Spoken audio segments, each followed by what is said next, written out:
Ada apa dengan teriakan kabur aja dulu? Seolah mereka melihat tidak ada harapan lagi di tanah air. Pendapat Ayah tentang hashtag kabur aja dulu. Kabur aja dulu itu kan karena anak-anak muda itu merasa bahwa sebetulnya ya, kalau bahasa halusnya, mari kita merantau aja dulu karena negara kita tidak baik-baik saja gitu. Sementara kita butuh untuk biaya hidup dan sebagainya. Apa salahnya kita merantau mencari nafkah untuk kebutuhan hidup kita? Tidak ada salahnya. Dan bahkan orang merantau ke luar negeri, apalagi kalau orang laki ya, itu penting menurut saya. Merantau itu penting. Hashtag tagar kabur aja dulu sangat viral. Maksudnya agar para tenaga kerja Indonesia kabur mencari kerja ke luar negeri. Semakin kontroversi ketika Bapak Wakil Menteri Tenaga Kerja mengatakan kabur aja dulu, bila perlu nggak usah kembali. Menimbulkan pro dan kontra. Kalau teman-teman berpikir untuk pindah ke luar negeri, saya malah meragukan nasionalisme kali.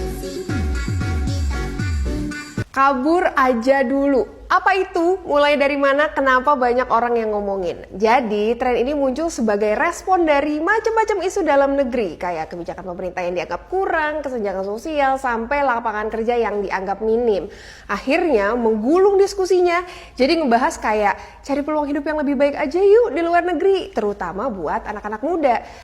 Beberapa tahun terakhir, tagar kabur aja dulu menjadi sorotan di ruang digital Indonesia. Sebuah frasa yang tampak sederhana, namun menyimpan kompleksitas sosial yang mendalam.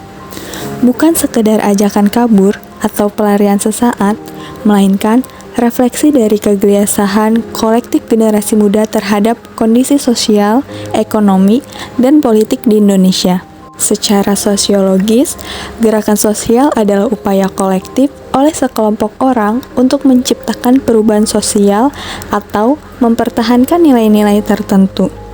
Gerakan ini bisa terbentuk secara spontan atau terorganisir sebagai respon terhadap ketidakpuasan struktur sosial yang ada.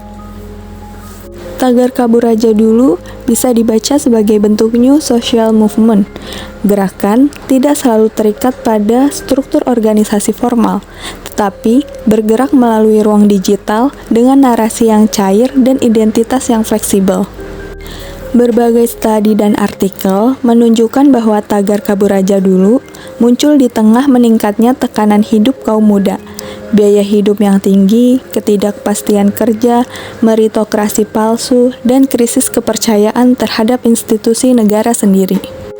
Literatur akademik dan opini publik menggambarkan bahwa ini bukan sekedar fenomena lari dari tanggung jawab, tapi ekspresi frustasi terhadap sistem yang dianggap tidak memberi ruang aktualisasi dan keadilan sosial.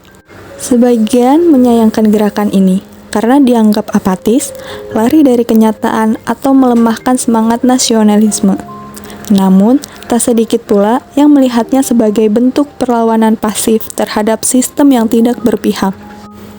Tagar kabur aja dulu adalah bentuk kritik sosial yang tidak frontal namun menggigit.